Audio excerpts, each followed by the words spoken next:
여러분 안녕하십니까? 금요일 저녁 여수 MBC 뉴스데스크 시작합니다.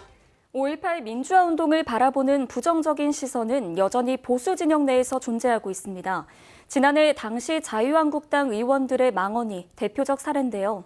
이런 가운데 보수 야당 내 청년 인재들이 5.18의 가치를 담아내기 위해 노력하겠다고 밝히면서 반향을 일으키고 있습니다. 현장 다녀왔습니다. 올해 40주년을 맞는 5.18 민주화 운동은 현 정부가 그 정신을 헌법에 담기 위해 노력하는 것과 달리 보수 진영 내에서 끊임없이 논쟁거리로 삼아왔습니다.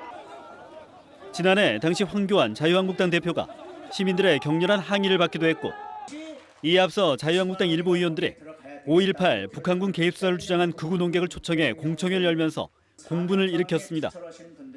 게다가 공청회에 참석한 해당 의원들의 망언이 알려진 뒤 자유한국당의 징계 절차가 미흡하다는 지적과 함께 시대와 역행하고 있다는 우려도 현재 진행형인 상황. 이처럼 5.18 민주화 운동을 바라보는 부정적인 시각에 보수 야당을 중심으로 꾸준히 제기되고 있는 가운데 이른바 젊은 보수들의 행보가 눈길을 끌고 있습니다.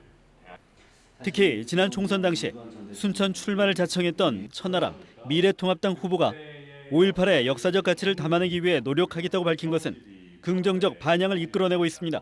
우리 5.18 민주화 운동이 위대한 업적이었다라는 것을 존중하고 인정하는 것이 결국은 5.18 문제의 시작이라고 생각합니다.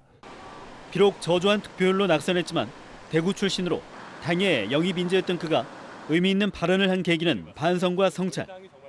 대한민국 민주화 역사의 한 축을 맡고 있는 5.18 민주화 운동에 대해 올바른 입장을 제시해야 한다는 주장도 맥을 같이 합니다. 김영삼 대통령 이래로 5.18은 민주화 운동이다 라고 정리가 되어 있습니다. 다만 그 일탈행위들을 좀 바로잡지 못했던 것, 그리고 국민들께 오해를 드렸던 것, 이런 부분은 저희 당이 좀 바로잡아야 되는 부분이 아닌가, 그렇게 저희는 보고 있습니다. 반면 합리적 보수를 지향하는 당내 청년들의 이 같은 행보에 불편한 시선이 존재하는 것도 사실입니다. 당 지도부의 진정성 있는 사과가 뒤따라하는 것은 물론 묘역 참배 등의 추모 분위기 조성에 정치적 요식행위로 끝나지 않아야 한다는 것. 세미나나 토론회들을 5월 18일이 지난 이후에도 지속적으로 열고 우리 5.18 유공자분들이나 유가족분들을 지속적으로 만나 뵙고 그분들의 이야기를 듣는 것, 그게 저희 청년들의 역할이라고 생각하고요. 이번 40주년 기념식에 미래통합당의 지도부가 대거 참석해 어떤 반응을 내놓을지 관심이 커지고 있는 가운데 당내 청년들의 작은 움직임이 5.18 민주화 운동의 상흔을 얼마나 보듬어줄 수 있을지 지역민들도 신중하게 바라보고 있습니다.